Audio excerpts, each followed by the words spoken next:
ফের কুমির আতঙ্ক ছড়ালো চৈতন্যভূমি প্রাচীন মায়াপুরের বিভিন্ন স্নানের ঘাটে। সন্ধানে বন দপ্তরের কর্মীরা সকাল থেকে দুপুর প্রাচীন মায়াপুর শ্রী চৈতন্য কলোনি সহ বেশ কিছু গঙ্গার ঘাটে দেখা মেলে পূর্ণবয়স্ক এক কুমিরের, এমনটাই দাবি এলাকার স্থানীয় বাসিন্দাদের।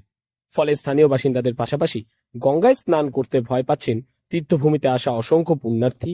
এরপর বন দপ্তরে খবর দেওয়া হলে দুপুরের পর দুই কর্মী প্রতিটি ঘাটে এসে সন্ধান চালাতে শুরু করেন বলেই জানা গিয়েছে সূত্র মারফত। ব্যাপারটা হচ্ছে, নবদ্বীপে বহু দূর দূর থেকে লোকজন আসে, পুণ্যার্থীরা আসে নবদ্বীপে গঙ্গা চান টান করার জন্য।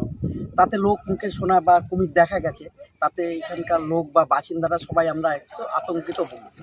উল্লেখ্য, এর আগে চলতি বছরে রানীরচড়া গঙ্গার ঘাটের কাছে এবং রানীর ঘাটের মাঝামাঝি জায়গায় স্থানীয় দুই মৎস্যজীবী মাছ ধরতে গিয়ে একটি কুমির দেখতে পান বলে তারা জানান। এরপর মহীশুরা পঞ্চায়েতের মাঝেরচড়া গ্রামে ভাগীরথী নদীতে আবারও একটি কুমিরের দেখা মেলে। সেক্ষেত্রে খবর পেয়ে কৃষ্ণনগর থেকে বন দপ্তরের কর্মীরা এসে খোঁজ তল্লাশি শুরু করেছিলেন। যদিও সে সময় কুমিরটির কোনো সন্ধান পাওয়া যায়নি, তবে তারা খোঁজ তল্লাশি চালাবে বলেই জানিয়েছেন। তবে এই বিষয়ে এলাকার বাসিন্দারা এবং ঘাট পারাপার হওয়া যাত্রীরা রয়েছেন যথেষ্টই আতঙ্কে। একটা লোক টাউনের থেকে চান করতে এসছে, আচ্ছা, ও মাঝে মাঝে আসে।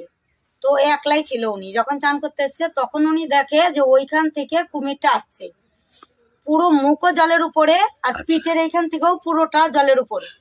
উনি বলছে যে উপরে উঠে এসে বলছে, তোমরা আসো গো, দেখো দেখো একটা কুমির এসছে। তারপরে আমরা উঠলাম, আমরাও গেলাম, যা দেখলাম হ্যাঁ কুমির যাচ্ছে, ধীরে ধীরে উজিয়ে যাচ্ছে জলের ওইখান থেকে, ওই সিঁড়িঘাটের ওদিকে যাচ্ছে।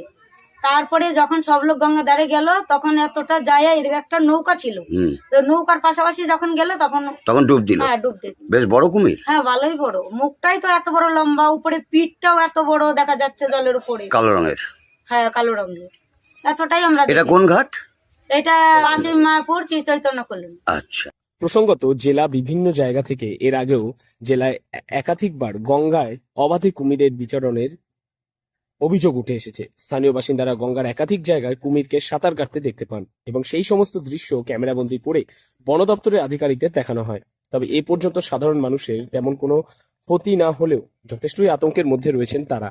নদীতে স্নান করা থেকে শুরু করে মাছ ধরতে যাওয়া কুমিরের কারণে বাধাপ্রাপ্ত হচ্ছে বলেই তারা জানাচ্ছেন আমাদেরকে। নদিয়া থেকে মৈনাক দেবনাথের রিপোর্ট, লোকাল 18 বাংলা।